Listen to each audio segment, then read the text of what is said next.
మా అమ్మ ఎక్కడుంది అంటూ సుప్రీంకోర్టులో పిటిషన్ వేసినటువంటి వ్యక్తి ఎవరంటే బంగ్లాదేశ్ కి చెందినటువంటి ఒక కుర్రోడు. మా అమ్మని అస్సాం ప్రభుత్వం అరెస్ట్ చేసింది, 3 నెలల తర్వాత విడుదల చేసింది.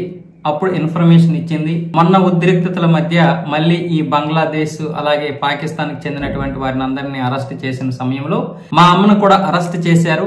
ఆ తర్వాత మా అమ్మ గురించి ఇన్ఫర్మేషన్ ఇవ్వలేదు అంటూ బంగ్లాదేశ్ కి చెందినటువంటి ఒక రోహింగ్యా యువకుడు సుప్రీంకోర్టులో పిటిషన్ దాఖలు చేశాడు. సుప్రీంకోర్టు ఏం సమాధానం చెప్పిందో పక్కన పెడదాం. అంటే బంగ్లాదేశ్ నుండి వచ్చినటువంటి వారు ఇక్కడ అక్రమంగా జీవించవచ్చు, ఉండొచ్చు, వాళ్ళకి ఏదైనా అయితే సుప్రీంకోర్టులో కూడా కేసు వేయొచ్చు. ఇది ఎంత లౌకికవాదమో మీరే చూడండి. ఈ దేశం ఇంతకంటే లౌకికవాదం ఇంకెక్కడైనా ఉంటుందా? కానీ ఇక్కడ ఈ కుహనా మేధావులకి ఇది కనిపించడం లేదు. బంగ్లాదేశ్ లో సుప్రీంకోర్టులో కేసు వేయగలమా? మన చిన్మయ్ దాస్ ని అరెస్ట్ చేసినప్పుడు ఆ దేశానికి చెందినటువంటి ఒక వ్యక్తి లాయర్ వాదించడానికి వస్తేనే చంపేస్తామని బెదిరించారు. వాదించినటువంటి ఒక వ్యక్తిని చంపేశారు. పాకిస్తాన్ లో అసలు సుప్రీంకోర్టు ఉందో లేదో తెలియదు. ఉన్నా కూడా ఆ సుప్రీంకోర్టులో నీకు ఎటువంటిది కూడా చెల్లదు. అక్కడ హిందువులకే దిక్కు లేదు.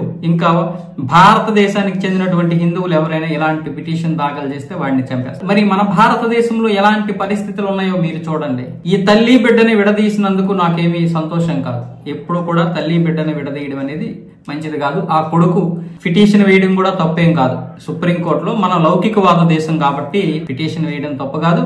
అస్సాం ప్రభుత్వాన్ని ప్రశ్నించడము తప్పు కాదు.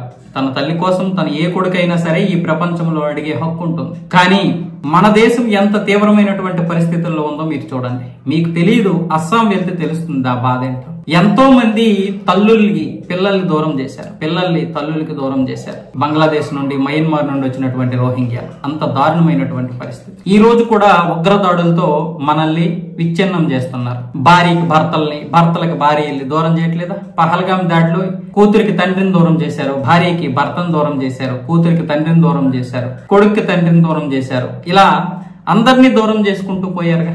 వాళ్ళు ఎక్కువ అవడం వల్ల ఈ రోజు వాళ్ళు ఇక్కడ స్వేచ్ఛగా జీవించగలుగుతున్నారు. మొన్న కూడా పాకిస్తాన్ జాతీయులు వెళ్లిపోండి అంటే సుప్రీంకోర్టులో ఆ రోజు పిటిషన్ దాఖలు చేస్తే వెంటనే సుప్రీంకోర్టు స్పందించి మీరు ఎక్కడే ఉండండి, మీరు ఎలా వెళ్ళిపోతారు, కశ్మీర్ హైకోర్టులో చూసుకోండి, ఏదైనా ఎవరైనా స్పందించకపోతే మాకు చెప్పండి అన్నారంటే సుప్రీంకోర్టు పరిస్థితి ఎలా ఉందో మీరు చూడండి. సుప్రీంకోర్టు కూడా వాళ్ళకే సపోర్ట్ చేస్తుంది. కాబట్టి మనమే మేలుకోవాలి. ఈ రోజు తీవ్రమైనటువంటి పరిస్థితుల్లో ఉన్నాం మనం. చుట్టూ ఉగ్రవాదులే, చుట్టూ ఉగ్రవాద మనస్తత్వాలు కలిగిన వాళ్ళే ఉన్నారు. వాళ్ళు పిల్లలకు అంటున్నారు, మనం కండం మానేస్తున్నాం. వాళ్ళు విపరీతంగా పెరిగిపోతున్నారు, మనం విపరీతంగా తగ్గిపోతూ ఉన్నాం. ఇది ఒక పెద్ద మాఫియా. వాళ్ళు పెంచుతూ ఉంటారు, మనం తగ్గుతూ ఉంటాం. వాళ్ళు జిహాదీ కోసం, ఉగ్రవాద కోసం ఒక ఇంట్లో 2 చనిపోయినా మరొక 2 పుట్టే విధంగా వాళ్ళు ప్లాన్ చేసుకుంటున్నారు. మనం ఒకటిని క్వాలిటీగా పెంచుదాం అనే ఉద్దేశంతో ఒకటితోటే ఆపేస్తాం. కొంతమందికి పిల్లలే పుట్టడం లేదు.